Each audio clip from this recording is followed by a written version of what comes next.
वीर वैष्णवଙ୍କ ଜୀବନଗାଥା ସପ୍ତଦଶ ଅଧ୍ୟାୟ। ସଂସାର ସଙ୍ଗୀତ ଓ ଦୁର୍ଲଭ ସଂଳାପ। ସାଧୁଚରଣ ପଟ୍ଟନାୟକଙ୍କର ବଡ଼ପୁଅ ଭକ୍ତଚରଣ ବାହା ହୋଇଥିଲେ 1932 ମସିହାରେ ଢେଙ୍କାନାଳଗଡ଼ର ସଦାନନ୍ଦ ପଟ୍ଟନାୟକଙ୍କ ଝିଅ ଏବଂ ସୁର ପଟ୍ଟନାୟକଙ୍କ ଭଉଣୀଙ୍କ ସହିତ। ଦ୍ୱିତୀୟ ପୁଅ ଉଦୟଚରଣଙ୍କର ବିବାହ ଶେଷ ହୋଇଥିଲା 1945 ମସିହାରେ ଅନୁଗୁଳ ଅଞ୍ଚଳରେ। 1946 ମାର୍ଚ୍ଚ ମାସ ବେଳକୁ ତୃତୀୟ ପୁତ୍ର ବୈଷ୍ଣବଚରଣ ଫେରି ଆସିଥିଲେ ଗୋପନ ବାସରୁ। ମଢ଼ିପୋଡ଼ି ଏବଂ ଜହ୍ନାପଡ଼ା ଯୁଦ୍ଧ ପାଇଁ ରାଜ ଦରବାର ତାଙ୍କ ମୁଣ୍ଡ ଜୀବିତ ବା ମୃତ ଅବସ୍ଥାରେ ପାଇବା ପାଇଁ ବହୁ ଟଙ୍କା ପୁରସ୍କାର ଘୋଷଣା କରିଥିଲା। ୱାରଣ୍ଟ ବୁଲୁଥିଲା ତାଙ୍କ ପଛେ ପଛେ। ଏସବୁ ପରିସ୍ଥିତିରେ ବିବାହର ପ୍ରଶ୍ନ ଉଠୁ ନଥିଲା। ମା ରମ୍ଭାଦେବୀ ବୈଷ୍ଣବଙ୍କ ମନ ବିଡ଼ିବା ପାଇଁ 1938 ମସିହାରେ ଥରେ କହିଥିଲେ, ଗୋଟିଏ କଥା କହିବି ପୁଅ, କୁହ। ତୋ ପାଇଁ ଗୋଟିଏ ବୋହୂ ଆଣିବା ପାଇଁ ମୋର ମନ ହେଲାଣି। 1938 ମସିହା ପ୍ରଜାମଣ୍ଡଳ ଆନ୍ଦୋଳନର ଚରମ ସମୟ। ତେବେ ବୈଷ୍ଣବ ରେଲବାଇରେ ପେଣ୍ଟର ବା ରଙ୍ଗମିସ୍ତ୍ରୀ କାମ ପାଇବା ପରେ ପରେ ହିଁ ରମ୍ଭାଦେବୀ ଏ ପ୍ରସ୍ତାବ ଥୋଇଥିଲେ ପୁଅ ଆଗରେ। ମାଙ୍କର ଏ କଥା ଶୁଣି ବୈଷ୍ଣବ କହିଥିଲେ, ବଡ଼ ଭାଉଜ ତ ଆସିଗଲେଣି, ତାପରେ ଉଦ ଭାଇର ପାଳି। ମୋ ବାହାଘର କଥା ତୋର କାହିଁକି ହଠାତ୍ ମନେ ପଡ଼ିଗଲା? ମା କହିଥିଲେ, ସବୁ ପୁଅଙ୍କ ଭିତରେ ତୁ ବଡ଼ ପାଗଳା। ଆମର ଭାରି ଭୟ ତୁ କୁଆଡ଼େ ପଳେଇଯିବୁ କେତେବେଳେ। ଉଦର ବାହା ହବା ପାଇଁ ଅରାଜି ନାହିଁ। ତୋରି ଚିନ୍ତା ଆମ ଦି ଜଣଙ୍କର। ତୁ ବାବନା ଭୂତ ହୋଇ ବୁଲୁଛୁ। ସଂସାର କ'ଣ ଏଯାଏଁ ଜାଣିଲୁ ନାହିଁ। ବୈଷ୍ଣବ ସେତେବେଳେ ମାଙ୍କୁ ବୁଝେଇ କହିଥିଲେ, ମା, ମଣିଷ ଜୀବନର ଲକ୍ଷ୍ୟ ନୁହେଁ ଖାଲି ବାହାସାହା ହୋଇ ସଂସାର ଲମ୍ବେଇବା। ମଣିଷ ସଂସାରକୁ ଆସିଛି କ'ଣ ପାଇଁ? ଗୋଟିଏ ଛୋଟ ସଂସାରରେ ଛନ୍ଦି ହୋଇ ମରିବା ପାଇଁ? ନା ମା, ତୋର 4 ପୁଅ ଭିତରୁ ଗୋଟାକୁ ଛାଡ଼ିଦେ ତା ବାଟରେ। ଆଉ 3 ପୁଅଙ୍କୁ ବାହା କରି ବୋହୂ ଆଣ। ସଂସାରରେ ମୋର ବହୁତ କାମ। ସେସବୁ ମୋତେ ସାରିବାକୁ ହବ। ମୁଁ ବାହା ହେବି ନାହିଁ। ମା ଏସବୁ କିଛି ବୁଝି ନଥିଲେ। ଶେଷ ଅସ୍ତ୍ର ପ୍ରୟୋଗ କରି ସେ କହିଥିଲେ, ବାପା ମା ତୋ ପାଇଁ ଏତେ ଦୁଃଖ କଷ୍ଟ ସହି ତୋତେ ବଡ଼ କରିଛନ୍ତି, ସେମାନଙ୍କର ଆନନ୍ଦ ପାଇଁ ତୁ ବାହା ହବାକୁ ରାଜି ହବୁନି? ବୈଷ୍ଣବ ମାଙ୍କ ପାଟିରୁ କଥା ଛଡ଼େଇ ନେଇ କହିଥିଲେ, ତୁ ମନେ ମନେ ଛେନା ଖାଉଥା, ମୁଁ ବାହା ହେବି ନାହିଁ। ମୋ ପାଇଁ ଝିଅ ଜନ୍ମ ହୋଇନାହିଁ କି ଜନ୍ମ ହେବ ନାହିଁ। କିନ୍ତୁ ବୈଷ୍ଣବଙ୍କ ପାଇଁ ଝିଅଟିଏ ଜନ୍ମ ହୋଇଥିଲା ଜଗତସିଂହପୁରର ଜଳସରପଡ଼ା ଗାଁରେ। ଝିଅଟିର ନାମ ଅନ୍ନପୂର୍ଣ୍ଣା। ବାପା ଶ୍ୟାମସୁନ୍ଦର ମହାନ୍ତି କଟକରେ ୱାଟର ସପ୍ଲାଇ ଇନ୍ସପେକ୍ଟର ଥିଲେ। ରହୁଥିଲେ କଟକର ଜୋବ୍ରା ଅଞ୍ଚଳରେ। 1952 ମସିହାରେ ବୈଷ୍ଣବ କଟକ ଜେଲରୁ ଖଲାସ ହୋଇ ଓଡ଼ିଶା ବିଧାନସଭାର ସଭ୍ୟ ଭାବେ ନିର୍ବାଚିତ ହୋଇଥିଲେ ଢେଙ୍କାନାଳ ଅଞ୍ଚଳରୁ। ଏଥର ମା 1938 ମସିହାରେ ତାଙ୍କର ପୁରୁଣା ପ୍ରସ୍ତାବ ଥୋଇଲେ ବୈଷ୍ଣବଙ୍କ ସାମ୍ନାରେ। ପ୍ରଜାମଣ୍ଡଳ ଆନ୍ଦୋଳନ ଓ ସାମ୍ୟବାଦୀମାନଙ୍କର ମୁକ୍ତିଯୁଦ୍ଧର ପର୍ବମାନ ଏତେବେଳକୁ ଶେଷ ହୋଇ ଯାଇଥିଲା। ବାପା ସାଧୁଚରଣଙ୍କର ଦେହାନ୍ତ ପରେ ମା ରମ୍ଭାଦେବୀ ଭାଙ୍ଗି ପଡ଼ିଥିଲେ। ଭିତରେ ଭିତରେ ସେ କାନ୍ଦୁଥିଲେ। ବୈଷ୍ଣବ ଆଉ ମାଙ୍କର ବିଷାଦଗ୍ରସ୍ତ ମୁହଁ ଦେଖି ପାରିଲେ ନାହିଁ। 1953 ମସିହା ନଭେମ୍ବର ମାସ 29 ତାରିଖରେ କୁମାରୀ ଅନ୍ନପୂର୍ଣ୍ଣାଙ୍କ ସହିତ 40 ବର୍ଷ ବୟସରେ ବୈଷ୍ଣବଙ୍କର ଶୁଭ ପରିଣୟ ସମ୍ପନ୍ନ ହୋଇଥିଲା। ଏଥର ସଂସାର ସଙ୍ଗୀତ ରୁଣୁଝୁଣୁ ହୋଇ ବାଜିବାକୁ ଆରମ୍ଭ କଲା। ବିବାହର ବର୍ଷକ ପରେ ବଡ଼ ଝିଅ ଜୟଶ୍ରୀ ଆସିଲେ କୋଳ ମଣ୍ଡନ କରି। ତାର 4 ବର୍ଷ ପରେ ବଡ଼ ପୁଅ ଚିତ୍ତରଞ୍ଜନ ଭୂମିଷ୍ଠ ହେଲେ। ସାନ ପୁଅ ମନୋରଞ୍ଜନର ଜନ୍ମ 1958ରେ।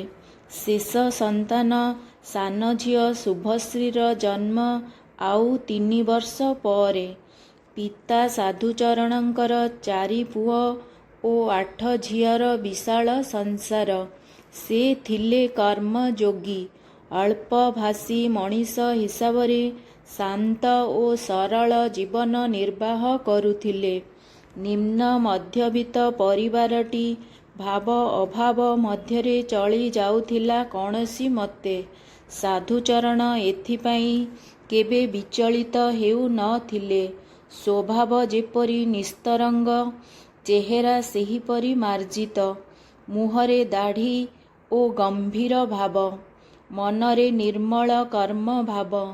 ସ୍ତ୍ରୀ ରମ୍ଭାଦେବୀ ସୁଗୃହିଣୀ, ପୁଅ ଭକ୍ତ ଉଦୟ ବୈଷ୍ଣବ ଏବଂ ଉମା ତଥା ଝିଅ ମରକତ, ହେମ, ଲତା, ଇଚ୍ଛା, ହୀରା, ଗୋମତୀ, ସତ୍ୟବତୀ ଓ ଚପଳା ଏ ସମସ୍ତଙ୍କୁ ପ୍ରାଣର ଧନ କରି ଗଢ଼ୁଥିଲେ ସେ।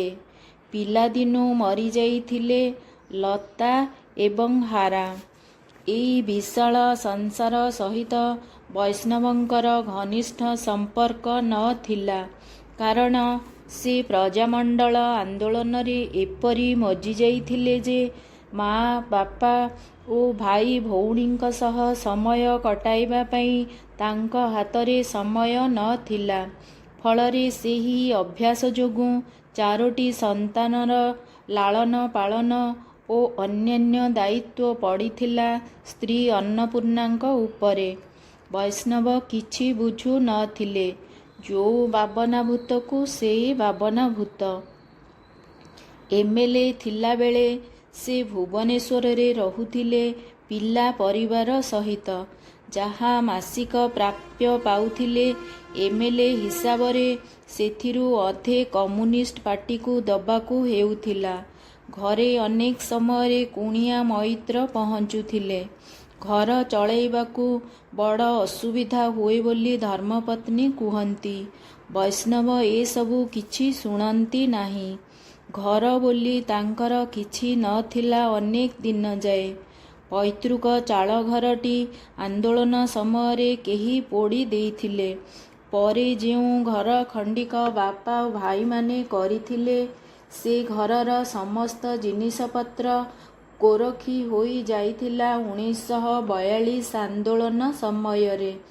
ଘରର ଚୌକାଠ, ଝରକା, କବାଟ ଓ ଅନ୍ୟାନ୍ୟ ସମସ୍ତ ଆସବାବ ପତ୍ର ଦରବାର ବୋହି ନେଇଯାଇଥିଲା। ନିଜର ଖଣ୍ଡିଏ ଘର ତିଆରି କରିବାକୁ ବୈଷ୍ଣବଙ୍କୁ ଅପେକ୍ଷା କରିବାକୁ ପଡ଼ିଥିଲା 1969-70 ମସିହା ଯାଏ। ବାଜିଚୌକ ଛକ ଆଗକୁ ଖଣ୍ଡେ 1 ମହଲା କୋଠାଘର ନିର୍ମାଣ କଲେ ଅତି କଷ୍ଟରେ। ଏବେ ସବୁ ପୁଅ ଝିଅ ବିବାହିତ। ବଡ଼ ବୋହୂ ଧରାଶ୍ରୀ ଓ ସାନ ବୋହୂ ସରିତା, ବଡ଼ ଜ୍ୱାଇଁ ବିଧୁଭୂଷଣ ଓ ସାନ ଜ୍ୱାଇଁ ସନ୍ତୋଷ କୁମାର। ପୁଅ ଓ ଜ୍ୱାଇଁମାନେ ରୋଜଗାରକ୍ଷମ। ସଂସାର ବିରୋଧରେ ବୈଷ୍ଣବଙ୍କର କିଛି ହେଲେ ଅଭିଯୋଗ ନାହିଁ। ଅଛି ପରମ ତୃପ୍ତି ଏବଂ ଆନନ୍ଦ। ତାଙ୍କ ଘରେ ଛୋଟ ଲାଇବ୍ରେରୀଟିଏ ଅଛି। ସେଥିରେ ବୈଷ୍ଣବ ସଜାଇ ରଖିଛନ୍ତି ଅନେକ ଐତିହାସିକ ଦଲିଲ, ବହିପତ୍ର, ଖବରକାଗଜ ଓ ଆବଶ୍ୟକ ଚିଠି ପତ୍ରମାନ।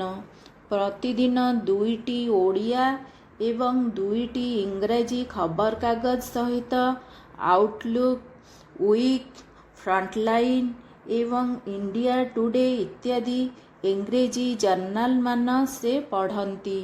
ଅବସର ସମୟରେ ଆନ୍ଦୋଳନ ସମୟର ମାର୍ଚ୍ଚ ସଙ୍ଗୀତଗୁଡ଼ିକୁ ଆଖି ବୁଜି ହାତ ଉପରେ ହାତ ପିଟି ବୋଲୁଥିବାର ଦେଖାଯାଏ।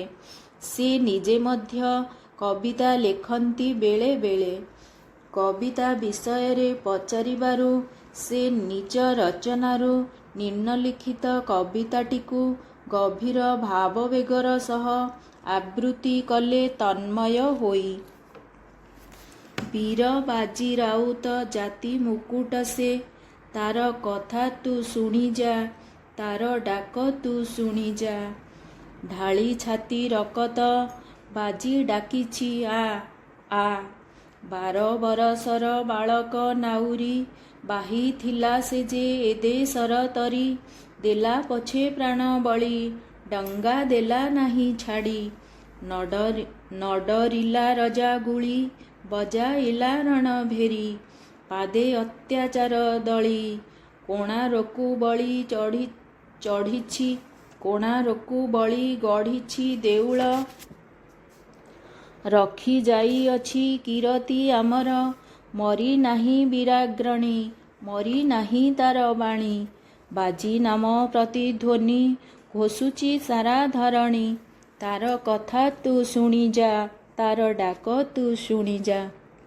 ଢେଙ୍କାନାଳେ ଯେବେ ରଜା ଅତ୍ୟାଚାର, କରାଇଲା ପ୍ରଜା ରାଜ୍ୟ ଥରହର, ଗୋରା ପଲଟଣ ପୋଲିସ ଫୌଜ, ଆତଙ୍କିତ ଯେବେ କରାଇଲା ରାଜ୍ୟ, ଜଳୁଥିଲା ଅତ୍ୟାଚାର, ଶିଖା ଟେକି ଘୋରତର, ସେନିଆଁକୁ ଲିଭାଇଲା, ବାଜି ରକ୍ତ ସିଞ୍ଚି ତାର, ଡାକ ଦେଲା ନାହିଁ ଡର, ତାର ଡାକ ତୁ ଶୁଣି ଯା, ତାର କଥା ତୁ ଶୁଣି ଯା। ଛାତି ରକ୍ତ ଢାଳି ଦେଇ ବୀର ବାଜି, ଏ ଜାତି କଳଙ୍କ ଦେଇଅଛି ମାଜି, ଡାକ ଦେଲା କର ଛିନ୍ନ ଅତ୍ୟାଚାରର ବନ୍ଧନ, ରାଜତନ୍ତ୍ରେ ହାଣ ବାଣ, ଦୁନିଆର ଲକ୍ଷ ପ୍ରାଣ, ତାର ଡାକ ତୁ ଶୁଣି ଯା, ତାର କଥା ତୁ ଶୁଣି ଯା। କୋଟି ଜନତାରେ ଦେଇଛି ଶପଥ, ରକତ ବଦଳେ ହୁଅଇ ମୁକତ, ଶପଥ ଦେଇଛି ବାଜି, ଚିହ୍ନି ରଖ ସବୁ ପାଜି, କାରାର ପ୍ରାଚୀର ଭାଙ୍ଗି, ଭାଙ୍ଗି ଶୋଷଣର ଫନ୍ଦି, ତାର ଡାକ ତୁ ଶୁଣି ଯା, ତାର କଥା ତୁ ଶୁଣି ଯା। ସରି ନାହିଁ ଯୁଦ୍ଧ ମରି ନାହିଁ ଅରି, ଡାକି ଦେଇଅଛି ବାଜି ରଣଭେରୀ, ବାଜି ରଣଭେରୀ ଯାଇଅଛି ଡାକି, ସମାପ୍ତ ହୋଇନି ଆଉ ଅଛି ବାକି, ବାଜି ଡାକ ଶୁଣି ଆସରେ ବାହାରି, ଦଳିତ ଶୋଷିତ କୋଟି ମୁଠା ତୋଳି, ଯାଇଅଛି ଡାକି ବାଜି, ଦିଅରେ କଳଙ୍କ ମାଜି, ଦିଅରେ ଶୃଙ୍ଖଳ ଭାଜି, ସତ ବାଜି ଉଠ ଗର୍ଜି, ତାର ଡାକ ତୁ ଶୁଣି ଯା, ତାର କଥା ତୁ ଶୁଣି ଯା।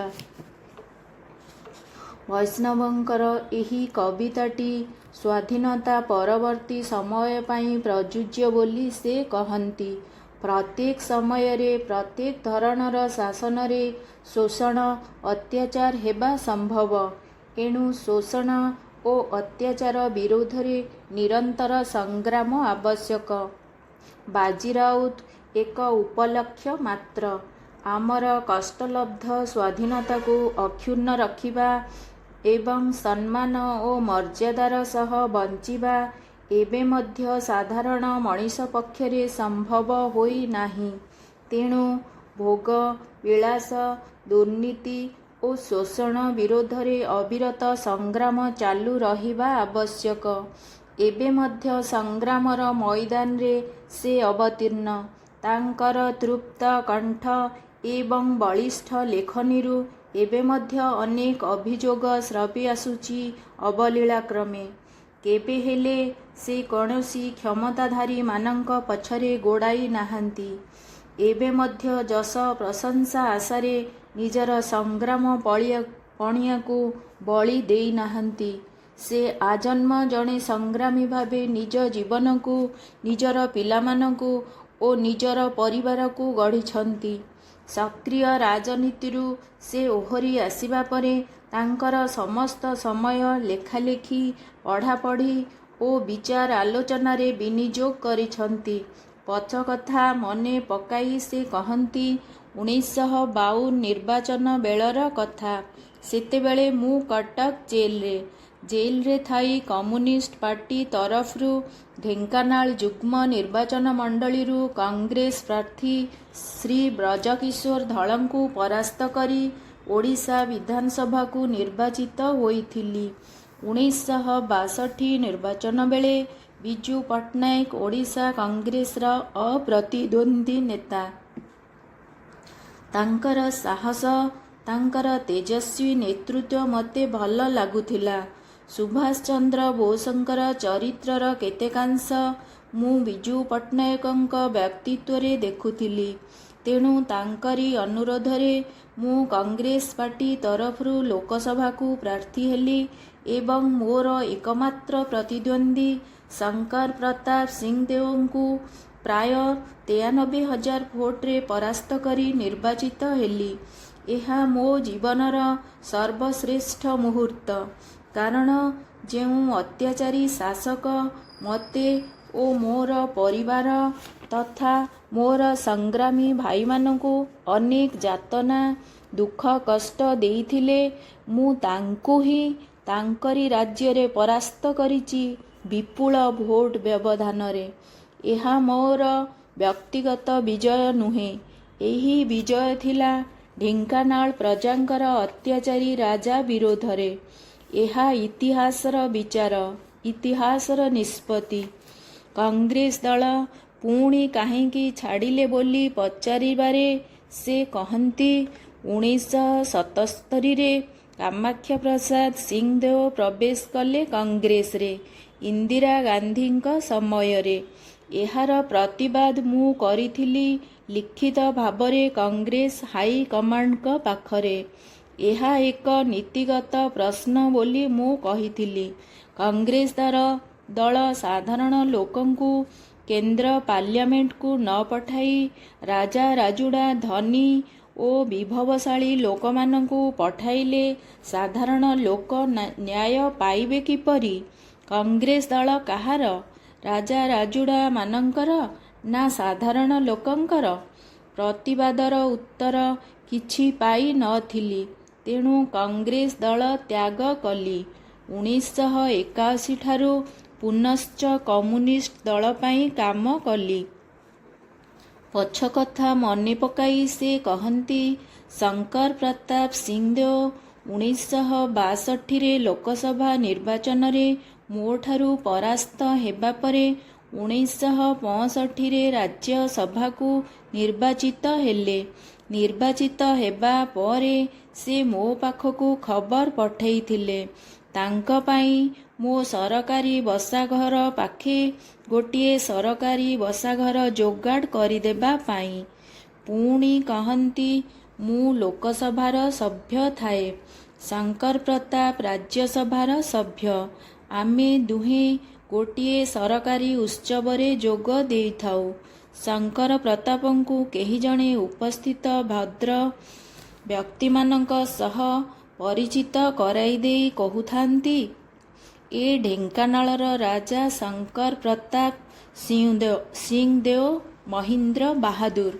ଶଙ୍କର ପ୍ରତାପ ସଙ୍ଗେ ସଙ୍ଗେ କହିଲେ, ମୁଁ କ'ଣ ସବୁବେଳେ ରାଜା ହୋଇ ରହିଛି? ମୋର କ'ଣ ଅନ୍ୟ କିଛି ପରିଚୟ ନାହିଁ? ରାଜଗାଦି କୋଉ କାଳୁ ଗଲାଣି। ସେତେବେଳେ ଇଂରେଜମାନଙ୍କ ଦୟା ଉପରେ ନିର୍ଭର କରି ମୁଁ ରାଜା ହୋଇଥିଲି। ଏବେ ମୁଁ MP ଲୋକ ପ୍ରତିନିଧି। ବୈଷ୍ଣବଙ୍କୁ ଶଙ୍କର ପ୍ରତାପଙ୍କର ଏହି ବିଚାର ଖୁବ୍ ଭଲ ଲାଗିଥିଲା। କେନ୍ଦ୍ର ସରକାର ଓ ରାଜ୍ୟ ସରକାରଙ୍କ ଦ୍ୱାରା ତଥା ଲୋକ ସେବକ ମଣ୍ଡଳ ଦ୍ୱାରା ତାଙ୍କୁ ସ୍ୱାଧୀନତା ସଂଗ୍ରାମୀ ଭାବରେ ସମ୍ବର୍ଦ୍ଧିତ କରାଯିବା ସମ୍ପର୍କରେ ପଚାରିଲେ ସେ କହନ୍ତି, ମଢ଼ି ଅଧିକାର ଓ ଜହ୍ନାପଡ଼ା ଯୁଦ୍ଧରେ ମୁଁ ଯାହା କରିଛି ତାହା ମୋର ଶ୍ରେଷ୍ଠ ଉପହାର। ଏହାକୁ ଇତିହାସ ସ୍ୱୀକାର କରିଛି। ଇତିହାସଠାରୁ କୋଉ ମାନପତ୍ର ଅଧିକ ସ୍ୱୀକୃତି ଦେବ ମୋତେ?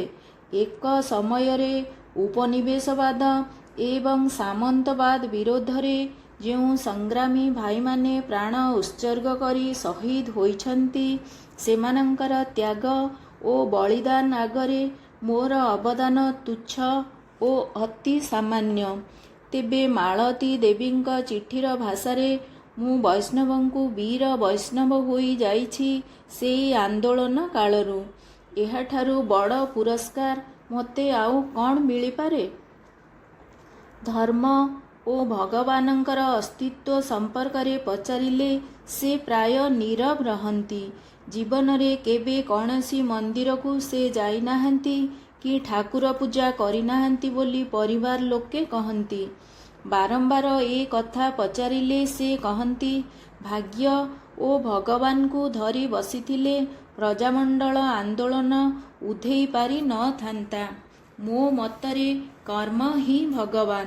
କର୍ମ ନ କରି ଭଗବାନଙ୍କ ପାଖରେ ମୁଣ୍ଡ ପିଟିବା ବା ଭଜନ କୀର୍ତ୍ତନ କରିବାର ଅର୍ଥ ନାହିଁ। ତ୍ରିନାଥ ମେଳା ଓ ଯଜ୍ଞର ଆୟୋଜନ କରି ଢେଙ୍କାନାଳ ପ୍ରଜାମଣ୍ଡଳ ଆନ୍ଦୋଳନ ସମୟରେ ଆମେ ଲୋକଙ୍କୁ ବୁଝେଇଥିଲୁ, ମଣିଷ ମହାଭାରତର ଅର୍ଜୁନଙ୍କ ପରି ନିଜେ ନିଜର ଯୁଦ୍ଧ ଲଢ଼ିବ। ଭଗବାନ ମର୍ତ୍ତ୍ୟ ଭୂମିକୁ ଓହ୍ଲାଇ ଆସିବେ ନାହିଁ ରାଜ୍ୟର ଅତ୍ୟାଚାର ବିରୋଧରେ ସଂଗ୍ରାମ କରିବା ପାଇଁ। ଭଗବାନଙ୍କ ଉପରେ ଭରସା ରଖି ସଂଗ୍ରାମ ପାଇଁ ନିଜେ ଆଗଭର ହେଲେ ଅସମ୍ଭବ ସମ୍ଭବ ହୋଇପାରିବ। ଲୋକେ ଏ କଥା ବୁଝିଥିଲେ ଓ ସେହି ଅନୁସାରେ ଆନ୍ଦୋଳନକୁ ଡେଇଁ ପଡ଼ିଥିଲେ। ଆନ୍ଦୋଳନ ସଫଳ ହୋଇଥିଲା। ଦୁଃଖରେ ଅବନତ ହୋଇ ସେ ପୁଣି କହନ୍ତି, ମୋର ସ୍ୱର୍ଗତ ପିତା ଖୁବ୍ ଭଗବତ ବିଶ୍ୱାସୀ ଥିଲେ। ଦେବତା, ବ୍ରାହ୍ମଣ ଓ ସାଧୁ ସନ୍ନ୍ୟାସୀଙ୍କର ସେ ବହୁତ ପୂଜା କରୁଥିଲେ। ତାଙ୍କ ସାରା ଜୀବନ ଦୁଃଖ କଷ୍ଟରେ ବିତିଛି। ସାରା ପରିବାର କଷ୍ଟ ପାଇଛି। ଭଗବାନଙ୍କର କ'ଣ ଏଇ ପ୍ରତିଦାନ ଆମ ପ୍ରତି? ଏବେ ତ୍ୟାଗ, ସେବା ଓ ପରୋପକାରର ଧାର ଶୁଖି ଯାଇଛି। ମୂଲ୍ୟବୋଧର ଦ୍ରୁତ ଅବକ୍ଷୟ ଘଟୁଛି। ରାଜନୀତି ନୀତିହୀନ, ଶିକ୍ଷା କଳୁଷିତ, ସାମାଜିକ ଜୀବନ ବିକ୍ଷୁବ୍ଧ। ଏସବୁ ଦେଖି ବୈଷ୍ଣବ ମ୍ରିୟମାଣ ନୁହନ୍ତି। ସେ କହନ୍ତି, ବିଲାତୀ ପୁଞ୍ଜିପତିମାନଙ୍କ ହାତରୁ ଶାସନ ଆସିଛି ଭାରତୀୟ ପୁଞ୍ଜିପତିମାନଙ୍କ ହାତକୁ। ପୁଞ୍ଜିପତି ସଂସ୍କୃତି ଏଇଆ। ଦୁର୍ନୀତି, ପ୍ରିୟାପ୍ରୀତି ତୋଷଣ, ହିଂସା ପ୍ରତିହିଂସା ଇତ୍ୟାଦି ପୁଞ୍ଜିପତି ସଂସ୍କୃତିର ଲକ୍ଷଣ। ବେଳ ଆସିଛି ଯେତେବେଳେ ସାଧାରଣ ଲୋକ ପାଟି ଖୋଲିବେ, ରାସ୍ତାକୁ ଓହ୍ଲାଇ ଆସିବେ, ସିଂହାସନ ଟଳମଳ କରିବେ ଶାସକମାନଙ୍କର। ସବୁ ଓଲଟପାଲଟ ହୋଇଯିବ ସେତେବେଳେ। ପୁଞ୍ଜିପତି ସଂସ୍କୃତିର ଅବସାନ ଘଟିବ। ମାନବ ସଂସ୍କୃତିର ଅଭ୍ୟୁଦୟ ହେବ। ଦୟା, କ୍ଷମା, ପରୋପକାର, ତ୍ୟାଗ, ସେବା ଏବଂ କରୁଣାର ରୁଦ୍ଧ ଦ୍ୱାରମାନ ପୁଣି ଖୋଲିଯିବ। ଏ ଦେଶ ପୁଣି ଉଠି ବସିବ ବିଶ୍ୱ ଦରବାରରେ। ସେଥିପାଇଁ ସଂଗ୍ରାମ, ଅବିରତ ଓ ନିଃସ୍ୱାର୍ଥପର ସଂଗ୍ରାମ ଆବଶ୍ୟକ। ଯେଉଁ ଦେଶର ଲୋକେ ଯେତେ ବେଶୀ ତ୍ୟାଗ ଓ ଆତ୍ମୋତ୍ସର୍ଗ ପଥକୁ ଆଗେଇ ଆସିବେ, ସେ ଦେଶ ସେତେ ଶୀଘ୍ର ଉପରକୁ ଉଠିବ। ଚୀନ ଦେଶର ଉଦାହରଣ ଦେଇ ସେ କହନ୍ତି, ଆମେ ସ୍ୱାଧୀନତା ହେଲେ 1947ରେ। ଚୀନ କମ୍ୟୁନିଷ୍ଟ ରାଷ୍ଟ୍ର ହେଲା 1949ରେ। ଚୀନ ଓ ଆମ ଭିତରେ ଏବେ ଆକାଶ ପାତାଳ ପ୍ରଭେଦ। ଚୀନର ନେତୃତ୍ୱ ଓ ଭାରତର ନେତୃତ୍ୱ ଭିତରେ ବିପୁଳ ପାର୍ଥକ୍ୟ। କହୁ କହୁ ସେ କହନ୍ତି, ଚୀନର ସର୍ବମୟ କର୍ତ୍ତା ମାଓ ସେ ତୁଙ୍ଗଙ୍କୁ ଆମେରିକାର ରାଷ୍ଟ୍ରପତି ରିଚାର୍ଡ ନିକ୍ସନ ବାରମ୍ବାର ନିମନ୍ତ୍ରଣ କରିଥିଲେ ଆମେରିକା ଗସ୍ତ କରିବା ପାଇଁ। ଶେଷ ନିମନ୍ତ୍ରଣ ପତ୍ରର ଉତ୍ତର ଦେଇ ମାଓ ଲେଖିଥିଲେ, ମିଷ୍ଟର ରାଷ୍ଟ୍ରପତି, ଆପଣଙ୍କର ବାରମ୍ବାର ନିମନ୍ତ୍ରଣ ପାଇଁ ଧନ୍ୟବାଦ। ବର୍ତ୍ତମାନ ସୁଦ୍ଧା ମୋର ଯୁକ୍ତରାଷ୍ଟ୍ର ଆମେରିକା ଯିବାର କିଛି ପ୍ରସ୍ତାବ ନାହିଁ। ଯଦି ବା କେବେ ଯାଏ, ତେବେ ଆମେରିକାର ରାଜଧାନୀ ୱାସିଂଟନ କିମ୍ବା ନ୍ୟୁୟର୍କ ଭଳି ବଡ଼ ସହର ଆମକୁ ଆଦୌ ବଡ଼ ସହରକୁ ଆଦୌ ଯିବି ନାହିଁ। ଆମାଜନ ନଦୀର ପ୍ରଶସ୍ତ ମୁହାଣରେ ପହଁରିବାକୁ ଯିବି। ମୁଁ ନଈ ପହଁରିବାକୁ ଭଲ ପାଏ। ମାଓ ମରିଥିଲେ ମାତ୍ର ଆମେରିକା ଗଲେ ନାହିଁ। ଏ କଥା କହୁ କହୁ ଆମ ଦେଶର ନେତୃତ୍ୱ ଉପରେ ସେ କୋପଦୃଷ୍ଟି ଢାଳି କହନ୍ତି, ପ୍ରଧାନମନ୍ତ୍ରୀ ନେହେରୁଙ୍କର ଗୋଟିଏ ବୋଲି ଝିଅ, ତାକୁ କଂଗ୍ରେସ ସଭାପତି ଏବଂ ପ୍ରଧାନମନ୍ତ୍ରୀ କରି ଦିଆଗଲା। ଅଥଚ ମାଓ ସେ ତୁଙ୍କର 4ଟି ସ୍ତ୍ରୀ, ଅନେକ ସନ୍ତାନ। ମାତ୍ର ମାଓଙ୍କ ପରେ ତାଙ୍କର ପରିବାରର କେହି ଶାସନ ଭିତରକୁ ଆସି ନଥିଲେ। ଭାରତ ଓ ଚୀନ ନେତୃତ୍ୱ ମଧ୍ୟରେ ଏହି ତଫାତ୍। ଭାରତରେ ଚୀନ ଭଳି ସାମ୍ୟବାଦୀ ଲୋକ ସରକାର ପ୍ରତିଷ୍ଠିତ ହେଲେ ଦେଶରୁ ଦୁର୍ନୀତି, ଭ୍ରଷ୍ଟାଚାର ଓ ଶୋଷଣ ଆପେ ଆପେ ଲୋପ ପାଇଯିବ। ସେ ଦିନ ନିଶ୍ଚୟ ଆସିବ ବୋଲି ତାଙ୍କର ଦୃଢ଼ ବିଶ୍ୱାସ। ଜୀବନରେ ତାଙ୍କର ଗୋଟିଏ ଅବଶୋଷ ରହିଗଲା ବୋଲି ସେ କହନ୍ତି। ଦେଶ ସ୍ୱାଧୀନ ହେଲାଣି ଅନେକ ବର୍ଷ ହେଲା। ଅନେକ ଦିନୁ ରାଜତନ୍ତ୍ରର ଉଚ୍ଛେଦ ହେଲାଣି। ଏହି ଦୀର୍ଘ ସମୟ ମଧ୍ୟରେ ପ୍ରଜାମଣ୍ଡଳର ଚିହ୍ନ ବର୍ଣ୍ଣ କ୍ରମଶଃ ଲୋପ ପାଇଲା ଭଳି ଲାଗୁଛି। ଏ ଦିଗରେ ବିଶେଷ କିଛି କାର୍ଯ୍ୟକ୍ରମ ନାହିଁ। ବୀର ଶହୀଦମାନଙ୍କର ସ୍ମୃତି ପୀଠରେ ପୂଜ୍ୟ ପୂଜା ନାହିଁ। ପ୍ରଜାମଣ୍ଡଳ ସହିତ ସ୍ମୃତି ଭବନଟିଏ ଢେଙ୍କାନାଳ ସହରରେ ଅଦ୍ୟାବଧି ନିର୍ମାଣ ହୋଇପାରିଲା ନାହିଁ। ବହୁ ସ୍ଥାନରେ ଗୁଳିକାଣ୍ଡ ଘଟି 17 ଜଣ ସଂଗ୍ରାମୀ ଶହୀଦ ହୋଇଛନ୍ତି। ସେମାନଙ୍କ ପ୍ରତି ଉପଯୁକ୍ତ ମାନ୍ୟତା ନାହିଁ। ଏସବୁ କ'ଣ ପାଇଁ ହେଉଛି ସେ ବୁଝି ପାରୁନାହାନ୍ତି ବୋଲି ଅନୁଶୋଚନା କରନ୍ତି। ହଜାର ହଜାର ସଂଗ୍ରାମୀମାନଙ୍କର ପୁତ୍ରକନ୍ୟା ଓ ନାତି ନାତୁଣୀମାନେ ଅଛନ୍ତି। ସେମାନଙ୍କୁ ଏକତ୍ର କରି ପ୍ରଜାମଣ୍ଡଳ ପାଇଁ ଏକ ସ୍ଥାୟୀ ଫୋରମ ଗଢ଼ାଯାଇ ପାରିଲେ ଏ ପଛୁଆ ଜିଲ୍ଲାର ମହତ୍ତ୍ୱ ପ୍ରକଟିତ ହେବ ବହୁ ଗୁଣରେ। ବୈଷ୍ଣବ ଏକାଧାରରେ ଜଣେ ସଂଗ୍ରାମୀ, ଦେଶସେବୀ, କବି, ଚିତ୍ରକର, ସଙ୍ଗୀତଜ୍ଞ ଓ ଲୋକପ୍ରିୟ ମଣିଷ। ରାଜ୍ୟ ବିଧାନସଭା ଓ କେନ୍ଦ୍ର ବିଧାନସଭାର ସେ ଜଣେ ସକ୍ରିୟ ସଭ୍ୟ ଥିଲେ। ଏହି ମହାନାୟକଙ୍କ ଆଦର୍ଶ ଓ କର୍ମ ପ୍ରବାହ ଏବେ ଇତିହାସ ହୋଇ ରହିଛି ଉତ୍ତର ପୁରୁଷମାନଙ୍କ ପାଇଁ।